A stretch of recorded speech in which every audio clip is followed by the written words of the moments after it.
Welcome to Peak Oil News for June 16th, 2022. The Biden administration has stated that all tools are on the table when it comes to getting relief at the pump. One of these tools mentioned was an export ban of domestic oil.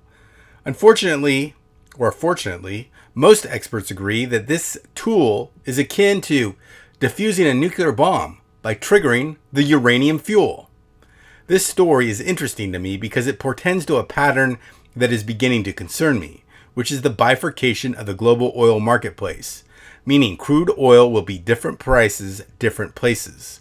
We've already seen this happen in Iran years ago, and now India, China, and Russia all pay different prices than the global benchmark for oil. The United States making such a move would certainly expand the trend, and perhaps it would be the final nail in the global marketplace for the commodity. But hopefully it won't happen, and it shouldn't happen for these reasons. Number one, as I stated, oil is officially still traded on the global marketplace with a global price. That means if the United States were to leave, it would have a similar effect as if Saudi Arabia left the global marketplace. The price wouldn't go down, it would likely skyrocket. Most damaging, it is likely that other oil-producing nations would follow suit, for why would they sell their energy products if we don't sell ours back? And this, of course, would choke off global trade. The United States would suffer particularly from this because most of U.S. refineries are designed to process heavier crude, and the oil we produce these days from fracking is particularly light and sweet, meaning we could produce our own crude, but we couldn't make our own gas. Also, because our oil is fracked, the oil likely has much lower net energy return than oil from the conventional wells of Saudi Arabia. Therefore, as is admitted throughout the U.S. oil industry, break-even prices are higher from U.S. domestically produced oil than from other foreign sources. Luckily, many expert economists working with the Federal Reserve seem to agree and will not let El Presidente make the move. Dallas Fed economists Garrett Golding and Lutz Killian said prices of gasoline and diesel fuel in the U.S. would not be expected to decline and might actually increase, rendering the crude oil export ban not only ineffective, but also counterproductive.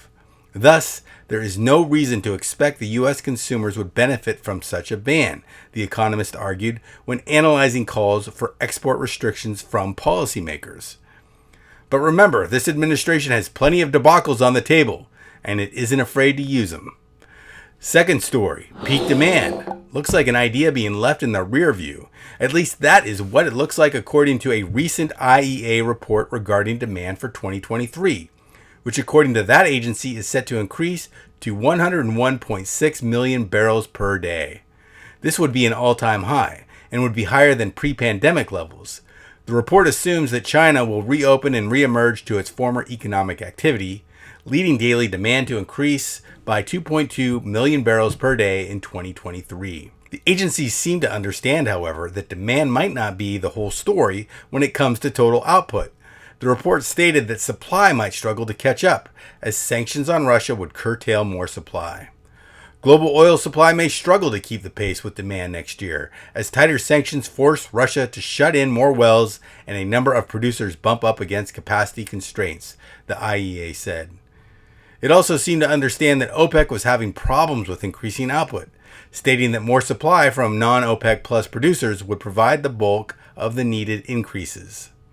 Refining capacity, which was pummeled by 3 million barrels per day since COVID, is expected to rise by 1 million barrels by the end of 2022 and 1.6 million barrels per day next year.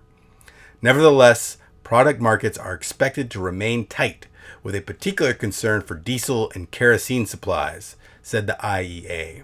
Many of you have heard that the Freeport LNG processing plant had been taken offline due to an explosion, and this caused LNG prices to drop, or so goes the story. Many of you have heard that the Freeport LNG processing plant had been taken offline due to an explosion, and that LNG prices have dropped as this might shut out the European market for a time. One might think that the drop in price of LNG might drop the price of tankers designed to chill and transport the commodity. But for some reason, it hasn't. In fact, spot market rates have gone up for liquefied natural gas tankers this week, setting annual records as people bid up available vessels. This is in part because limited supplies of vessels has led people to take out more long-term charters. in order to secure passage and transport, and this has limited supply for the spot market.